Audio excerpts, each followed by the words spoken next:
Business பக்கங்கள். Hi friends, இது மாலிகாவின் கேளுங்க கதை கேளுங்க. மானஸ் எழுதிய வானவில் நெஞ்சங்கள், அத்தியாயம் 154. கிரி பெட்ரோல் பங்கை அடைந்தபோது முரளியின் அறையில் முரளிக்கு எதிரில் லிங்கேஸ்வரனும் அவர் அருகில் ஒருவரும் அமர்ந்திருந்தனர். முரளியின் அருகில் ஒரு பிளாஸ்டிக் ஸ்டூல் போடப்பட்டு இருக்க கிரியை அழைத்து அதில் அமர வைத்து கொண்டான் முரளி. வாங்க மாமா என்றான் கிரி புன்னகையோடு. வா மாப்ள, நல்லா இருக்கியா? அப்புறம் கங்க்ராச்சுலேஷன்ஸ் என்றார் லிங்கேஸ்வரன். தேங்க்ஸ் மாமா என்றான் சந்தோஷமாக. எப்போ வந்தீங்க? இப்போதான் மாமா, 1/2 hour ஆச்சு என்று சொல்லிக்கொண்டே அருகில் இருந்தவரை பார்த்தான் கிரி. மாப்ள, இவர் எனக்கு தெரிஞ்சவர். பேரு தவமணி, ஊர் வேட்டவலம். அவருக்கு வணக்கம் தெரிவித்தான் கிரி. அவரும் பதிலுக்கு புன்னகைத்தார். ஆமா, என்னவோ கங்க்ராச்சுலேஷன்ஸ்னு சொன்னியே லிங்கேசா, என்ன விஷயம் என்றார் லிங்கேஸ்வரனிடம். அது ஒன்றும் இல்லை சார், எங்க மாப்பிள்ள அப்பாவாக போறாரு, அதுதான். ஓ அப்படியா, ரொம்ப சந்தோஷம். அப்போ பையன் வரப்போற நேரம், நல்ல ஆஃபர் எல்லாம் இவருக்கு வருது, அதிர்ஷ்டம்தான் என்றார் அவர். புரியாமல் முரளியை பார்த்தான் கிரி. அதெல்லாம் சரிதான், ஆனா பையன் இல்ல, பாப்பா என்றான் முரளி. புருவம் சுருக்கி அவர் பார்க்க, சார் நீங்க அதெல்லாம் கண்டுக்காதீங்க, அவங்க எல்லாரும் அப்படித்தான். இவங்க ஆசைப்பட்டா அதே மாதிரி நடக்குமா என்ன? கடவுள் கொடுக்கறது தான் கொடுப்பான். என் பொண்ணும் மாப்பிள்ளையும் கூடத்தான் பொன் குழந்தை வேணும்னு ரொம்ப ஆசைப்பட்டாங்க. பிறந்தது என்னவோ எனக்கு பேரன்தானே என்று சொல்லி உரக்க சிரித்தார் லிங்கேஸ்வரன். என்ன விஷயம் என்ற பாவத்தோடு கிரி முரளியின் முகத்தை பார்த்தான். முரளி ஏதோ சொல்ல வாயெடுக்க, இருடா நான் சொல்றேன் என்றார் லிங்கேஸ்வரன். மாப்ள, உனக்கு நம்ம டோல்கேட் கிட்ட இருக்கிற ஐஸ்வர்யா பவன் தெரியும் இல்ல? ஆமா மாமா, பார்த்துருக்கேன். அந்த ஹோட்டலோட ஓனர் இவர்தான். அப்படியா? ஆமாம், இவருக்கு 2 பசங்க. ஒருத்தன் ஹைதராபாத்தில் செட்டில் ஆயிட்டான், இன்னொருத்தன் இங்கே வேட்டவளத்தில் பிஸ்னஸ் பார்த்துக்கிட்டு இருக்கான். இவர் 3 வருஷமா இங்கே ஹோட்டல் ஆரம்பித்து பார்த்துக்கிட்டு இருந்தாரு. இப்போ இவருக்கு உடம்பு கொஞ்சம் சரியில்லை. பையனும் இங்கே வந்து பார்த்துக்கிற சூழ்நிலையில் இல்லை. அதனால லீஸுக்கு விடலாமான்னு யோசிக்கிறாரு. நான் தான் உன்னை பற்றி சொல்லி முரளி கிட்ட கூட்டிக்கிட்டு வந்தேன். நீ ஹோட்டல் மேனேஜ்மெண்ட் தானே படிச்சிருக்க, உனக்கு ஓகேன்னா இந்த ஹோட்டலை எடுத்து நடத்தலாம் இல்ல? சில நிமிடங்கள் யோசனையில் ஆழ்ந்தான் கிரி. சரியா, நான் இந்த விஷயத்த முரளிக்கிட்ட சொல்லவும் நீ ஊர்ல இருந்து வர்றதை பத்தி சொன்னான். அதான் உன்னை கூப்பிட்டு நேர்லயே கேட்டுடலாம்னு வர சொன்னேன். சரி மாமா, சந்தோஷம். நான் கொஞ்சம் யோசிச்சு பதில் சொல்லவா என்றான். அதுக்கு என்ன, நல்லா யோசிச்சு சொல்லு என்றார் அவர். உங்களுக்கு எப்போக்குள்ள பதில் சொல்லணும் என்றான் கிரி. ஒரு 10-15 நாள்ல சொன்னா பரவாயில்ல. அப்போதான் நீங்க வேண்டாம்னு சொன்னா அடுத்து நான் வேற பார்ட்டியை பார்க்க முடியும். ஓ சரிங்க சார் என்று புன்னகைத்தவன் அவரிடம் தகவல்களை எல்லாம் கேட்க ஆரம்பித்தான். அவரும் பதிலளித்து கொண்டிருந்தார். முரளி அவனையே ரசித்து பார்த்து கொண்டிருந்தான். உள்ளுக்குள் பெருமூச்சு ஒன்றை விடுத்தவன், இந்த குழந்தை வளர்ந்துட்டான் என்று உள்ளுக்குள் மகிழ்ச்சியோடு சொல்லிக்கொண்டான். அவரிடம் எல்லா விவரங்களையும் கேட்டுக்கொண்ட கிரி சீக்கிரமாக பதில் சொல்வதாக சொல்லி அவரை அனுப்பி வைத்தான். என்ன மாப்ள, என்ன சொல்ற? மாமா, அந்த ஹோட்டலை வெளியில இருந்து பார்த்துருக்கேன். நல்ல இடம்தான், ஆனா லீஸுக்கு எடுக்கிறது அப்படின்னா சரி வராது. என்ன மாப்ள சொல்ற நீ? ஆமா மாமா, அங்க என்ன இந்த ஒரு ஹோட்டல் மட்டுமா இருக்கு? சும்மா நானும் ஹோட்டல் வச்சிருக்கேன் அப்படின்னு எல்லாம் வைக்க முடியாது மாமா. இதனால நமக்கு லாஸ் தான் ஆகும். எல்லா நாளும் அங்க கூட்டம் வராது, உங்களுக்கே தெரியும். லீவு விட்டா அன்னைக்கு சாயந்தரத்துல இருந்து பிஸியா இருக்கும். திரும்பவும் லீவு முடியிற அன்னைக்கு எல்லாரும் சென்னை ரிட்டர்ன் ஆகும்போது கூட்டம் சேரும், அவ்வளவுதான். மற்ற நாள்ல எல்லாம் நார்மலா தான் இருக்கும். இதை நம்பி என்ன பண்ண முடியும்? அப்போ நீ என்ன சொல்ல வர? நல்ல சான்ஸ் ஆச்சே மாப்ள. ஆமா மாமா, ஆனா நான் வேண்டாம்னு சொல்லலையே. இடத்தை சொந்தமா அவர் கொடுத்தா வாங்கிக்கலாம். இடம் நல்ல மெயின் லொகேஷன் தான், ஆனா அதுல வெறும் ஹோட்டல் மட்டும் வச்சா கிளிக் ஆகாது. கூடவே ரூம்ஸ் கட்டி ரெசிடென்சி ஆக்கலாம். பார்ட்டி ஹால் ஒன்று ஓப்பன் பண்ணலாம். ஒரு பக்கம் ஃபாஸ்ட் ஃபுட்டு போடலாம். இப்படி எல்லாமும் சேர்ந்திருந்தாதான் கொஞ்சமாச்சும் போட்டிங்களை தாண்டி சர்வை பண்ண முடியும். எல்லாம் செய்யணும்னா நிறைய செலவாகுமேடா, முரளி கேட்டான். ஆமா அண்ணா, நான் யோசிக்கிறது அதனால தான். நிச்சயமா ஒருத்தர் மட்டும் முதலீடு போட்டு இதை பண்ண முடியாது. 4-5 பேர் சேர்ந்து ஜாயிண்ட் வெஞ்சரா பண்ணாதான் சரியா இருக்கும். அதனால தான் யோசிக்க டைம் கேட்டேன். என்னோட ஃப்ரெண்ட்ஸ் சில பேர் ஹோட்டல் ஆரம்பிக்கிற ஐடியாவில் தான் இருக்காங்க.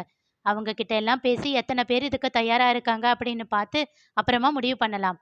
இன்னும் 2 நாள் இங்கே தானே இருப்பேன். அதுக்குள்ள அந்த இடம் எப்படி என்னன்னு கொஞ்சம் ஸ்டடி பண்ணிட்டா எனக்கும் ஓரளவுக்கு ஐடியா கிடைக்கும். மேலும் சில விவரங்களை அவன் அடுக்கிக் கொண்டே போக உள்ளுக்குள் மெச்சுதலாக அவனை பார்த்து கொண்டு அமர்ந்திருந்தான் முரளி. முதலில் ஹாஸ்டலுக்கு செல்ல அழுது ஆர்ப்பாட்டம் செய்தவனா இவன்? இவனையா சாக்லேட் கொடுத்து சமாதானம் செய்து அனுப்பி வைத்தேன் என்று தனக்குள் கேட்டுக்கொண்டான். அண்ணா! கிரி அவனை உழுக்க அப்பொழுதுதான் நிகழுலகத்திற்கு வந்தான் முரளி. என்னடா, உன் தம்பியை ரசிச்சிட்டு இருக்கியா என்றார் லிங்கேஸ்வரன் கிண்டலாக. சட்டென்று கிரியை தன் தோளோடு அணைத்தவன், ஏன் மாமா, என் தம்பியை நான் ரசிக்க கூடாதா என்று சிரித்து கொண்டே கேட்டவன் கிரியின் மார்பில் செல்லமாக தட்டி, என் தம்பி வளர்ந்துட்டா மாமா என்றான் பெருமையாக. உரக்க சிரித்தார் லிங்கேஸ்வரன். இரவு வேணு வீட்டிற்கு வந்தபோது எல்லாருடைய பார்வையும் கொஞ்சம் பயத்தோடு அவனை தீண்டியது. அவன் கோபம் மறந்து சகஜமாக பேசத் தொடங்கிய பின்னேதான் எல்லாருக்கும் சீராக மூச்சு வந்தது. இதையெல்லாம் கவனித்து கொண்டுதான் இருந்தான் முரளி. அவன் இதழில் சிறு முறுவல் அரும்பியது. சொல் பேச்சு கேட்கும் அர்ணவ் சமர்த்தாக நித்யாவிடம் இருக்க, அபினவ் எப்போதும் போல் வேணுவிடம் ஐக்கியமாகி விட்டான். அன்விதா நவநீதனோடும் வேதாவோடும் விளையாடி கொண்டிருந்தாள். என்னடா தம்பி, 2 வாயாடிங்களை வச்சுக்கிட்டு எப்படி சமாளிக்கிற என்றவாறே வந்தான் நந்து. வந்துட்டீங்களா மாமா? என்னடா என்கிட்ட வம்பு பண்றதுக்கு இன்னும் ஆளை காணோமேன்னு நினைச்சேன் என்று அவனை முறைத்தாள் வேதா. உரக்க சிரித்தான் நந்து. நீங்க இப்படி என்ன வாயாடி வாயாடின்னு சொல்லி சொல்லி கிண்டல் பண்ணிக்கிட்டே இருக்கிறதுனால தான் உங்களுக்கு இப்படி என்ன மாதிரியே ஒரு வாயாடிய தண்டனையா அந்த கடவுள் கொடுத்திருக்காரு. ஏய், உன்ன மாதிரி ஒரு பொண்ணுனா அது தண்டனைன்னு யாரடி சொன்னா என்று கேட்டுக்கொண்டே வந்த பிரியா வேதாவின் கன்னம் கிள்ளி முத்தம் வைத்தாள். அப்படியா? அது அப்படியே உங்க புருஷன்கிட்ட சொல்லுங்க என்று நொடித்து கொண்டாள். ஏன், நான் சொல்றது என்ன? அவரே அப்படிதான் சொல்லுவாரு. இப்படி உன்னை பத்தி நாங்க 2 பேரும் பேசி பேசிதான் எங்களுக்கு உன்ன மாதிரியே இவ வந்து பிறந்திருக்கா. என்னக்கா சொல்றீங்க என்றாள் வேதா ஆச்சரியமாக. ஆமா, எங்க கல்யாணத்துக்கு எல்லாம் ஓகே சொன்னதுக்கு அப்புறம் 2 பேரும் பேச ஆரம்பிச்சப்போ இவர் காலேஜில் நடக்கிற எல்லா விஷயத்தையும் என்கிட்ட சொல்லுவாரு. அப்போ நீ பண்ற சேட்டை எல்லாத்தையும் சொல்லிக்கிட்டு இருப்பாரு. எங்க கல்யாணம் முடிஞ்சதுக்கு அப்புறம் நீ வீட்டுக்கு வர ஆரம்பிச்ச. அப்போ உன்கிட்ட நேர்ல பேசிக்கிட்டு இருந்தா. ஸோ நாங்க 2 பேரும் முன்னால ரொம்ப இன்ஃப்ளூயன்ஸ் ஆகிட்டோம் என்று சொல்லி சிரித்தான் நந்து. நான் பிரெக்னென்ட் ஆனதுக்கு அப்புறம் கூட 2 பேரும் உன்னை பற்றி தான் பேசிக்கிட்டே இருப்போம். அதுலேயும் இவர் தான் அதிகம் உன்னை பற்றி புலம்பிக்கிட்டே இருப்பார்.